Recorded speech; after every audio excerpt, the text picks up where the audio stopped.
मेरे मोहतरम दोस्त और बुज़ुर्गों, मैं आपके सामने इब्तिदाई में एक हदीस पढ़ी थी जो अता बिन अबी रबाह फरमाते हैं कि मुझे नबी करीम सल्लल्लाहु अलैहि वसल्लम का इरशाद पहुँचा है कि जो शख्स सूरह यासीन को शुरुद्दीन में पढ़े उसकी तमाम दुनिया के हवाई जानी पूरी परेशानी जितनी भी ज़रूरत है वो पूरी हो जाएगी। अहादीस में सूरह यासीन की बहुत सी फ़ज़ाइल वारिद हुई है मेरे दोस्तों।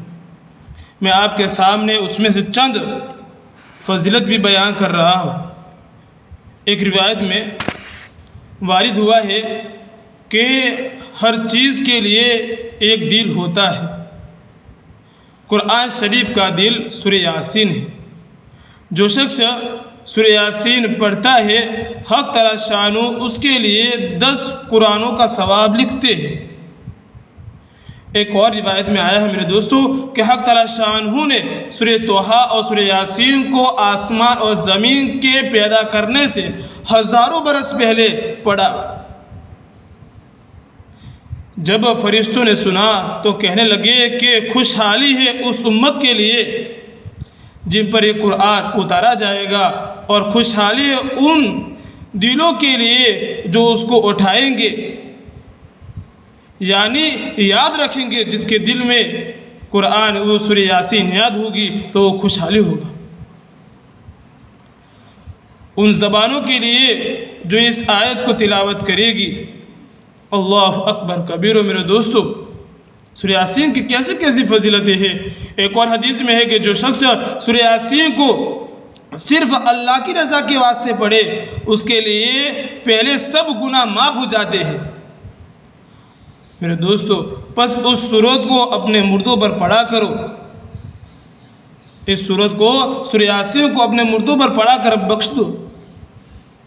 एक रिवायत में आता है कि सूरह यासीन का नाम तौरात में मुइम्मा है कि अपने पढ़ने वाले के लिए दुनिया और आखिरत की भलाइयों पर मुश्तमिल है और इससे दुनिया और आखिरत की मुसीबत को दूर करती है और आखिरत के हौलों को, हौल यानी खौफनाक जो मंजर होगी आखिरत को, वो दूर करते हैं। एक और रिवायत है मेरे दोस्तों, नबी करीम सल्लल्लाहु अलैहि वसल्लम ने इरशाद फरमाया कि मेरा दिल चाहता है कि सूरह यासीन मेरी हर उम्मत के दिल में हो। मेरे और आपके आका कितना गम उठाकर गए हैं दुनिया से, हाय मेरी उम्मत, हाय मेरी उम्मत, हाय मेरी उम्मत। फिर भी अल्लाह के नबी की बात भी है। अल्लाह के नबी क्या फरमाते हैं कि मेरे दिल के अंदर चाहता हूँ, मेरा दिल चाहता है, अल्लाह के नबी का दिल चाहता है कि मेरी हर उम्मत के दिल में सूरह यासीन होनी चाहिए। मेरे दोस्तों, सूरह यासीन के सुबह शाम पाबंदी करो, अल्लाह मिल जाएगा। हमने अगर सही मानों में सूरह यासीन की पाबंदी कर ली सुबह और शाम तो अल्लाह फ़ौरन मिल जाएगा। जिसको अल्लाह मिल गया उसको पूरी दुनिया मिल जाएगी। और एक रिवायत में ये भी है मेरे दोस्तों, जिसने सूरह यासीन को हर रात में पढ़ा, रात को सोते वक्त पढ़ता है, फिर वो मर गया तो शहीद मरा हुआ कहलाएगा। एक रिवायत में वो भी है कि जो सूरह यासीन को पढ़ता है उसकी मग़फ़िरत कर दी जाती है, और जो भूख की हालत में पढ़ता है वो सिकमसेर हो जाता है। इसलिए हमारे बड़े उलमाए किराम ये भी फरमाते हैं कि जो बंदा ऐसा है कि हमारे घर के अंदर मेहमान आए हुए हैं, हमारे पास रोटियां कम है, हमारे पास सालन कम है और मेहमान ज़्यादा है, और मेहमान ज़्यादा है तो क्या करे, खाना कम पड़ जाएगा। तो बहुत सी किताबों में ये भी नुस्खा मिलता है कि जो शख्स सूरह यासीन को पढ़कर उस खाने पर दम करेगा और लोगों को खिलाना शुरू करेगा तो इंशाअल्लाह वो खाना कभी कम नहीं होगा। तमाम मेहमान शेरो साब होकर खाएंगे, खुशी खुशी खाएंगे। और ये भी सूरह यासीन के बारे में आता है मेरे दोस्तों, अगर कोई आदमी रास्ता भूल गया है, यानी वो रास्ता गुम हो गया है, उसको पता नहीं कि कौन से रास्ते पर चलना है क्या नहीं है, तो जो वो शख्स अगर सूरह यासीन उसके दिल में होगी तो वो फ़ौरन पढ़ेगा और वो रास्ता उसको पालेगा। और जो शख्स जानवर के गुम हो जाने पर भी पढ़ता है तो वो जानवर फ़ौरन पा लेता है। कैसी बड़ी फजीलतें हैं। हमें इस कुरान करीम की जिसको अल्लाह के नबी ने कहा है कि कुरान का दिल है, जैसा कि इंसान के दिल, पूरे जिस्म का एक ही दिल होता है, हर चीज़ का एक ही दिल होता है, तो कुरान का सबसे आला दिल है। सहाबा किराम कुरान करीम की इस आयत को बहुत सी पाबंदी रखते थे। ये कुरान के वो सूरत है जिसको दिल कहा है। अल्लाह अकबर। यहाँ तक की किताबों में लिखा है मेरे दोस्तों, ऐसे शख्स के पास पढ़ोगे जो मरने की हालत पर करीब है, जो मरने की हालत करीब है, जिसको मौत का वक्त कहते हैं, उसको नज़ा का वक्त कहते हैं, उस पर नज़ा तारी हो, तो अगर कोई उसके बाजू में बैठकर सूरह यासीन की तिलावत करता है तो उसके जो मौत के वक्त फरिश्ते उसकी रूह खींच रहे हुए थे तो आसानी से खींच जाती है। इतनी बड़ी वजह है। और जो ऐसी औरत पर पड़े जिसके बच्चा होने में दुश्वारी हो रही हो, जिसको तकलीफ हो रही हो, उसके लिए बच्चा जनने में बहुत सहूलत हो जाती है। मेरे दोस्तों, एक अल्लाह वाले ने फरमाया है कि जब बादशाह या किसी दुश्मन का खौफ हो तो उसको चाहिए कि सूरह यासीन पढ़कर हो जाए तो उसका खौफ जाता रहेगा और उसके दिल से उस बादशाह और दुश्मन का खौफ निकल जाएगा। मेरे दोस्तों, सूरह यासीन की खूब तिलावत करो। सूरह यासीन को हमारे दिलों के अंदर बिठाओ। हमारे अंदर दिलों में बिठाएंगे तो अल्लाह ताला हमारे दिल को सूरह यासीन की तिलावत के ज़रिए, सूरह यासीन को हमारे दिल के अंदर बिठाने के ज़रिए, जो हमारे दिल के अंदर गंदा जो शैतान हर रोज़ाना वार करता रहता है, गंदे वार करता रहता है, तो उस सूरह यासीन की वजह से और हमारे दिल के अंदर जो सूरह यासीन होगी उसकी वजह से हमारे दिल की तमाम गंदियाँ साफ हो जाएगी। क्योंकि कुरान है, सूरह यासीन कुरान का दिल है, दिल तो साफ होना चाहिए। मेरे मोहतरम दोस्तों बुजुर्गों, रिवायत में आता है कि जिस शख्स ने सूरह यासीन और सूरह सफ़ात जुम्आ के दिन पढ़ी, जो जुम्आ की रात होती है, जैसा कि जुमेरात की रात और जुम्आ की रात कहा जाता है, जो सूरह यासीन और सूरह सफ़ात, जो सूरह यासीन के बाद फ़ौरन सूरह सफ़ात शुरू होती है, ये दो सूरतें मुकम्मल पढ़कर फिर अल्लाह से दुआ के तो उसकी दुआ पूरी होती है। अल्लाह अकबर कबीर हो। मेरे दोस्तों, अगर किसी का कर्जा भी चढ़ गया हो और सूरह यासीन रोज़ाना बावुज़ू बाद नमाज ईशा की नमाज के बाद 7 मरतबा पढ़े और रोज़ाना का मामूल करता रहेगा तो इंशाअल्लाह अनकरीब और चंद दिनों के अंदर उसका कर्जा उसके सर से उतर जाएगा। और कोई शख्स कैद में है और उसकी रिहाई मुश्किल और नामुमकिन है मेरे दोस्तों, तो बावुज़ू 75 मरतबा सूरह यासीन पढ़ेंगे।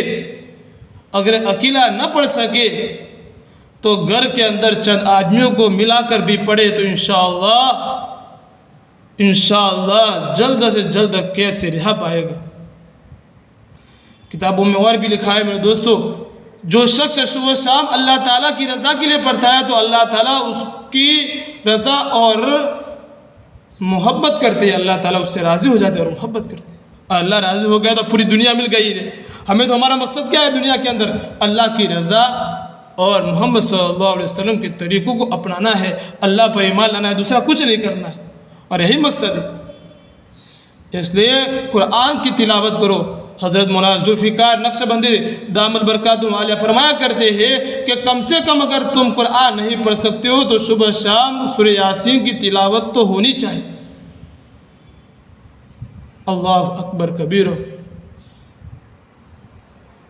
अगर कोई शख्स अगर बीमार है, सख्त बीमार है, वो शिफा याब नहीं हो रहा है, तो उस पर सूरह यासीन पढ़ेगा और उस पर दम करेगा तो इंशाअल्लाह ताला जल्द से जल्द वो शिफा याब हो जाएगा। आया तो किताबों में लिखा है कि जो सूरह यासीन की रोज़ाना तिलावत करेगा तो उसका ईमान भी सलामत रहेगा। अगर ईमान सलामत रहता है तो रोज़ाना की आदत रखनी चाहिए हमें ना। आज तो हम सूरह यासीन की बिल्कुल तिलावत नहीं करते हैं, न सूरह यासीन की, न सूरह फातिहा की, कुछ नहीं। कुरान क्या है वो भी पता नहीं। मेरे दोस्तों, मैं आपके सामने कहता हूँ, कुरान शरीफ की तिलावत करो, रोज़ाना की कुरान शरीफ का मामूल बनाओ। जैसा कि बड़े बुजुर्गान जो बेअत करते हैं उसमें भी ये मामूल होता है, कुरान की तिलावत कम से कम एक पारा, अगर एक पारा ना हो सके तो आधा पारा का। बेअत के अंदर जो शराइत रखे जाते हैं उसमें ये भी है, क्योंकि कुरान हर चीज़ है, कुरान में हर चीज़ मिलती है। कुरान क्या चीज़ है वो तो जो पढ़ता है उसको शौक, जिसको शौक होता है उसको पूछो। हमें भी शौक पैदा करना है, हमें भी उसका शौक पैदा करना है मेरे दोस्तों, उसका शौक पैदा करना है ताकि हमारे दिलों के अंदर कुरान की मोहब्बत आ जाए। हमारे दिल के अंदर कुरान की मोहब्बत तो है, ईमान की मोहब्बत तो है, नमाज की मोहब्बत तो है, कुरान से हम दिल लगाते हैं, हर चीज़ की मोहब्बत है, लेकिन साइड में हम दूसरी मोहब्बत लाते हैं, दुनिया की मोहब्बत है। आज तो आप जानते होंगे दुनिया की कैसी कैसी मोहब्बतें हमारे दिल में बैठी हुई, और दो मोहब्बतें एक जगह जमा नहीं हो सकती। जैसा आप कहते हो एक बर्तन दो जगह इकट्ठा नहीं रह सकते हैं, इसी तरह मेरे दोस्तों, अगर दिल के अंदर, हमारे दिल के अंदर कुरान होगा, अल्लाह होगा, अगर दिल के अंदर, हमारे दिल के अंदर अगर अल्लाह की मोहब्बत होगी तो ये हमारे दिल की जो गंदगियाँ है वो दूर होती जाएगी, होती जाएगी, होती जाएगी। एक दिन ऐसा आएगा कि हम अल्लाह अल्लाह वाले बन जाएंगे। उसके लिए थोड़ी मशक्क़तें भी होती है, तब जाकर दिल गवारा होता है, दिल पाक साफ होता है, और कुरान से दिल तो पाक और मुनव्वर हो जाता है। मेरे दोस्तों, याद रखिए मेरे दोस्तों, जो शख्स माल और दौलत के उसूल के लिए तड़प रहा है कि मैं ये पैसे वाला बन जाऊँ, मैं हो जाऊँ, मैं कर लूँ, मैं ये कर लूँ, मेरे पास कैसे माल आ जावे, तो मेरे दोस्तों रोज़ाना की आदत डालो। 3 मरतबा सूरह यासीन पढ़ोगे तो अल्लाह उसके लिए हलाल रोज़ी कहीं ना कहीं से भी फरमा देंगे, दौलतमंद बना देंगे उसको। यहाँ तक कि मेरे दोस्तों जो सूरह यासीन सुबह शाम पढ़ता है तो कभी भूखा नहीं फिरता, कभी नंगा नहीं फिरता, कभी आवारा नहीं घूमता, कभी दूसरों के चक्कर में नहीं घूमता। ये सूरह यासीन की बहुत बड़ी तासीर है। यदि सूरह यासीन को पढ़ा करो। आजकल जो आशुब चश्म की बीमारी जाहिर हुई है या किसी किस्म का दर्द है आँखों पर, तो मेरे दोस्तों सूरह यासीन को बावजू पढ़कर जो सुरमा होता है उस पर दम करके आँख पर रोज़ाना बगैर वक्त रोज़ाना लगाना है, बिला नागा रोज़ाना उसको लगाएंगे आँखों के ऊपर, तो इंशाअल्लाह ताला वो बीमारी से तुम नजात पा जाओगे और आँखों के अंदर जो दूसरी बीमारियां होगी वो भी उनसे इंशाअल्लाह नजात पाते रहोगे। मेरे दोस्तों याद रखिए, यहाँ तक के सूरह यासीन के बारे में आता है मेरे दोस्तों, जो शख्स सूरह यासीन पढ़ता है तो हक़ शाह शानो उसके लिए 10 कुरानों का सवाब लिख देते हैं।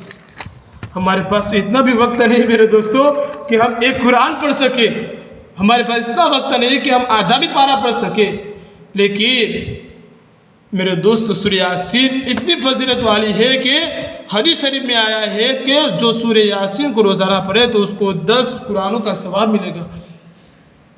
एक ऐसा बगैर कमाए फ़ायदा है। हर चीज़ के लिए मशक्क़त होती है, इसमें भी थोड़ी मशक्क़त है लेकिन फ़ायदा बहुत है।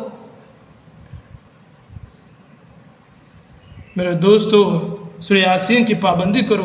कुरान नहीं पढ़ सकते हो और कुरान नहीं पढ़ सकते हो मेरे दोस्तों, अगर आप कुरान नहीं आता है, सूरह यासीन नहीं आती है, तो मोबाइल है, आजकल मोबाइल तो है आपके पास।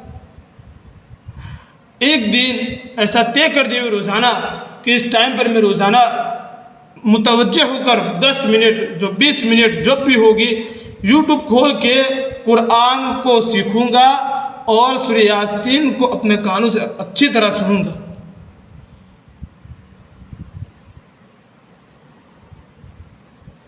मेरे दोस्तों, सूरह यासीन के ख़त्म पर दुआ भी कबूल होती है।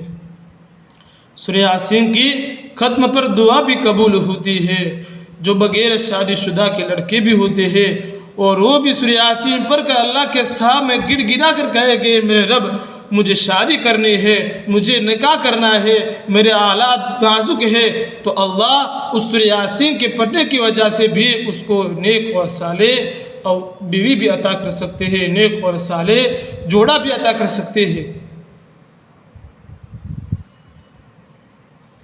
अल्लाह अकबर। मेरे दोस्तों, सूरह यासीन घर के अंदर तिलावत होनी चाहिए। जिस घर के अंदर मेरे दोस्तों अगर लाइट न जले, किस घर के अंदर अगर लाइट न जले और रात को कोई काम कर सकते हो बगैर लाइट जले?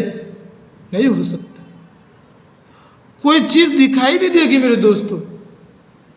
अगर लाइट नहीं जलाओगे तो कोई दूसरा भी चीज़ जलाओगे ताकि उजाला करना है।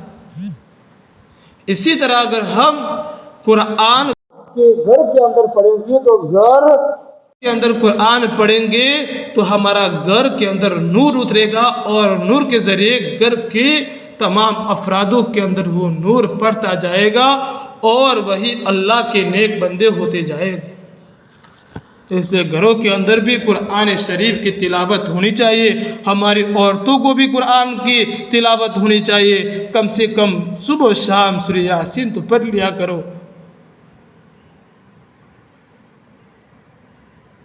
मेरे दोस्तों, जो सूरह यासीन की फजीलत है, बहुत सारी फजीलतें हैं कुरान, बहुत सारी फजीलतें, उसको आपके सामने कैसे बयान? आप ये कहते हो कि ऐसा हो सकता है? इतनी इतनी बड़ी फजीलत है।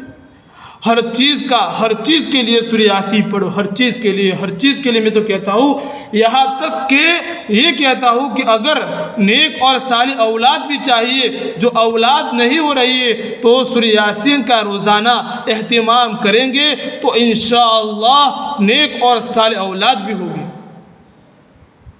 जो आजकल के लोग नेक और साले औलाद के लिए भी दुआ कर रहे हैं, दवा बहुत सी इस्तेमाल कर रहे हैं। मेरे दोस्तों, अल्लाह के सामने एक मरतबा 2 रकात पढ़ के गिड़गिड़ाओ और उस वक्त मन कहो कि अल्लाह, मैं सूरह यासीन पढ़ता हूँ इस मकसद के लिए कि तू मुझे नेक और साले औलाद दे।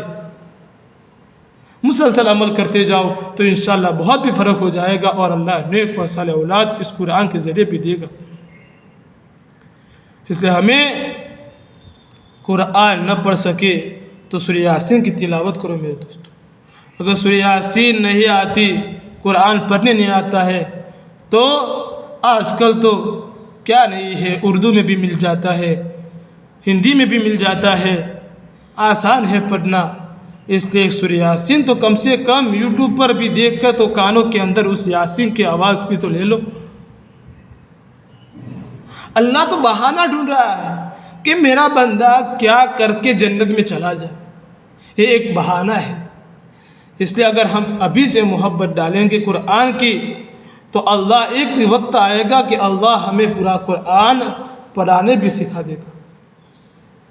मेरे दोस्त, कुरान की खूब तिलावत करो, सुबह शाम कुरान पढ़ते रहा करो, रोज़ाना का मामूल रखो। अगर सुबह शाम नहीं पढ़ सकते, सुबह में फजर की नमाज के बाद, फजर की नमाज से पहले सूरह यासीन का एहतिमाम करो। और आज हालात भी दुरुस्त नहीं है मेरे दोस्तों, बहुत हालात है।